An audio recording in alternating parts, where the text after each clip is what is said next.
In a franchise that has taken audiences to the edges of the galaxy, warped through time, and questioned the nature of reality, Star Trek has always embraced the unknown.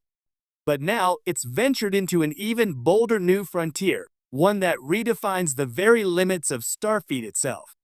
The latest Star Trek crossover event has introduced a new kind of Starfleet, one designed not to explore strange new worlds in our universe, but across every universe. That's right, Star Trek just unveiled a multiversal Starfleet, and with it, the possibilities have exploded into infinity.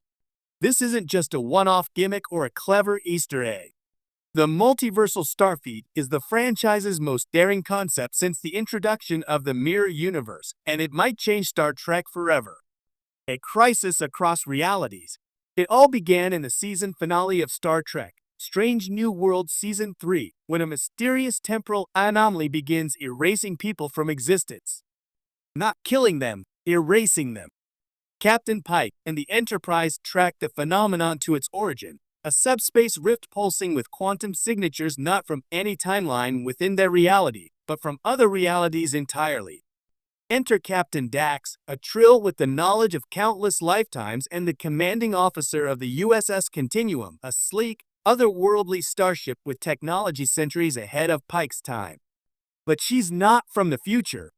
She's from another universe, one where the Federation formed after first contact with a completely different alien species and where Starfleet developed with multiversal exploration in mind. Dax delivers the shocking news. The anomaly is the result of a collapse in what she calls the quantum web, the metaphysical structure that links all universes together. Universes are starting to bleed into each other, and some, like Pike's, are in danger of being overwritten. The solution? A Starfleet that doesn't just explore space, but the multiverse. The birth of the multiversal Starfleet. Captain Dax reveals that the multiversal Starfleet, officially called the Federation Interdimensional Exploration Initiative FEI, was created after her universe discovered the presence of parallel timelines and alternate realities intersecting with their own. Where the original Starfleet sought to chart unexplored space, the FEI seeks to understand the rules of alternate universes, prevent catastrophic overlaps, and monitor the fragile balance of quantum reality. This fleet isn't bound by the Prime Directive because in the multiverse, no law is truly universal. Instead, its members operate under the Interdimensional Accord, a treaty drafted by over 120 alternate versions of the Federation and a few unexpected allies like the Klingon Empire of Universe 88D and the Romulan Republic of 31Q.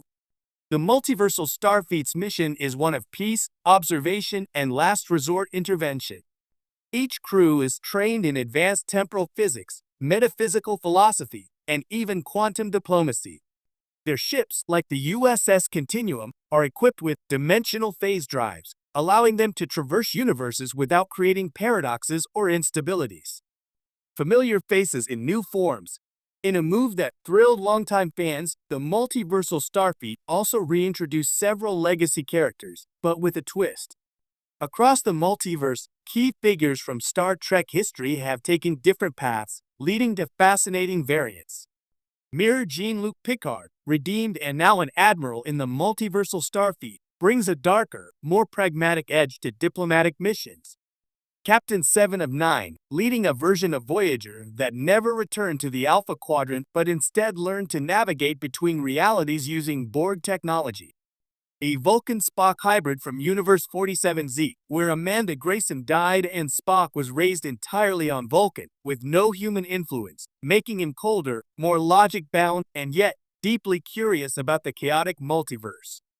Data, not just rebuilt but expanded, merged with countless alternate versions of himself, forming a quantum collective consciousness that serves as the multiversal Starfleet's chief of analytics. Each of these characters offers a window into what could have been, and they all converge to prevent what might still become if the multiverse collapses. Starfleet philosophy reimagined. One of the most intriguing aspects of this multiversal Starfleet is how it challenges the very ideals of Starfleet as we know it. In the Prime universe, exploration is bound by ethics like the Prime Directive. In the multiverse, the question becomes, whose ethics? In one powerful scene, Pike confronts Dax about the multiversal Starfleet interfering in a dying universe by transplanting its people into another. "You're playing God," he says. Her response? "If God exists in every universe, then so does suffering. We just choose not to ignore it." This exchange encapsulates a central theme of this new chapter: moral relativism in infinite realities. In one world, the Federation might be a utopia. In another, it may never have existed. How does one maintain principle when every possible version of truth exists? The multiversal Starfleet attempts to answer that question not with rules, but with responsibility. Connections to the mirror universe and beyond. The introduction of the multiversal Starfleet isn't entirely out of left field. Star Trek has long played with alternate realities. The mirror universe, first introduced in the original series, showed us darker versions of our beloved characters. TNG's Parallels explored the idea of infinite universes branching from each choice. Discovery dove headfirst into time travel and dimensional warping. But this is the first time Star Trek has created a structured, organized response to the multiverse. Instead of stumbling into alternate universes, Starfleet is now actively patrolling them. In fact, Dax reveals that the mirror universe has become unstable, its foundational logic collapsing due to overuse of its quantum barrier. This instability is partly what triggered the current crisis, and the multiversal Starfleet has been forced to abandon all missions into that dimension. This also gives weight to Section 31's past experiments with time and reality, possibly setting the stage for their eventual evolution into a multiverse Black Ops division. New series on the horizon? Fans are already buzzing about a potential spin-off titled Star Trek Continuum, rumored to follow Captain Dax and her crew as they navigate crises across the multiverse. If it happens, it would represent the most ambitious Star Trek series to date, a what-if. Meet Strange New Worlds hybrid, blending fan service with high-concept storytelling. Each episode could visit an alternate Star Trek reality, offering Easter eggs and lore for longtime fans while introducing brand new characters and settings. Imagine an episode where Kirk died on the Enterprise B and Sulu became the savior of the Quadrant. Or one where Vulcan never embraced logic and built an empire rivaling the Romulans. The potential is limitless. Final frontiers, infinite possibilities. By introducing the multiversal Starfleet, Star Trek has taken a bold leap that not only reinvigorates the franchise, it redefines it. This isn't just about time travel or mirror universes anymore. This is about embracing the idea that the final frontier isn't just space, it's possibility. The multiverse isn't a gimmick, it's a canvas. Through it, Star Trek can honor its past, explore its present, and imagine every